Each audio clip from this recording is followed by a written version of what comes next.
পথাৰো আমাৰ বজাৰো আমাৰ এই লক্ষ্যৰে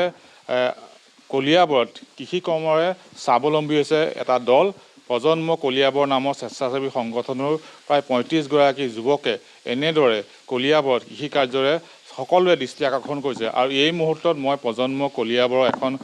গো ফাৰ্মত আছোঁ আমি দেখুৱাইছোঁ এনেদৰে তেওঁলোকে উন্নত প্ৰজাতিৰ প্ৰায় 10জনী গাই গৰু তেওঁলোকে ইয়াত পুহিছে আৰু এই গাই গৰু পুহি তেওঁলোকে দৈনিক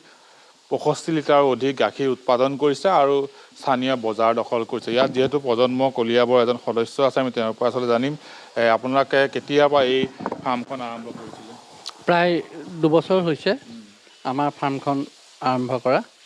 2 বছৰৰ পৰা আমি ফাৰ্মখন বৰ্তমানলৈকে চলাই আছোঁ প্ৰথম পৰ্যায়ত আমি প্ৰায় 100 ওচৰা-ওচৰি চুবলৈ সক্ষম হৈছিলোঁ কিন্তু বৰ্তমান বিভিন্ন কাৰণত মানে উৎপাদনটো কমিছে আকৌ বাঢ়িব আমাৰ ইয়াত আছে চাহিৱাল আছে গিৰ আছে এইচএফ আছে আৰু জাৰ্চি আছে গোপালনৰ লগতে প্ৰজন্ম কলিয়াবৰ আৰু কি কাৰ্যৰ লগত জড়িত হয় কলিয়াবৰত প্ৰজন্ম বিভিন্ন শিতানত আগবাঢ়ি আছে কাম কৰি গৈছে প্ৰথম কাম হৈছে প্ৰজন্মৰ প্ৰকৃতিৰ ভাৰসাম্য ৰক্ষা কৰা আৰু দ্বিতীয় কাম হৈছে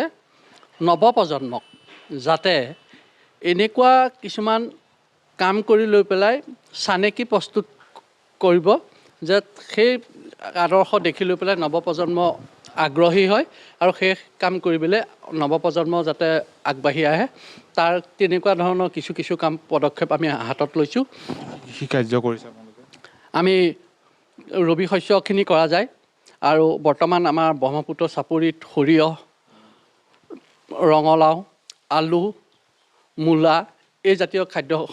সামগ্ৰীসমূহ আমি তাত আৰম্ভ কৰিছোঁ ইয়াত কিমান মাটি আছে ইয়াত বৰ্তমান 15 বিঘা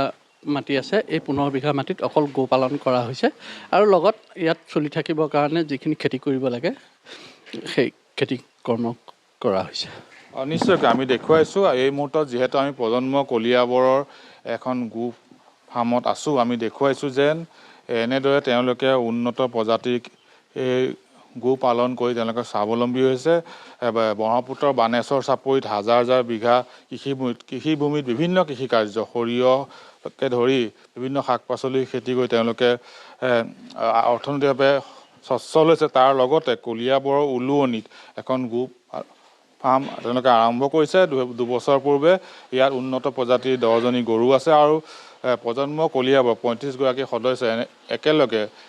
এই কৃষি কাৰ্যৰ লগতে গো পালন কৰি তেওঁলোকে স্বাৱলম্বী হৈছে আৰু পথাৰো আমাৰ বজাৰো আমাৰ এই লক্ষ্যৰে এনেদৰে বিভিন্ন কাৰ্যত তেওঁলোকে জড়িত হৈ এক প্ৰকাৰ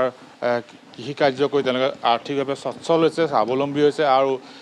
বিভিন্ন সময়ত চৰকাৰী চাকৰি বিচাৰি হাবাথৰি হোৱাৰ একাংশ যুৱকক তেওঁলোকে আদৰ্শ দেখুৱাই যে কেনেদৰে নিজৰ ঘৰতে থাকি কৃষি কাৰ্য কৰি বা অন্যান্য কাম কৰি কেনেদৰে অৰ্থনৈতিকভাৱে নিজে সচ্ছল হ'ব পাৰি তাৰে এক উদাহৰণ দাঙি ধৰিছে প্ৰজন্ম কলিয়াবৰে আপুনি বিচৰা বাতৰি পাব কেৱল নিউজ 18 এপত নিউজ 18 এপ ডাউনলোড কৰিবলৈ স্কেন কৰক এই QR কোড গুগল প্লে ষ্টৰতো পাব এই নিউজ 18 এপ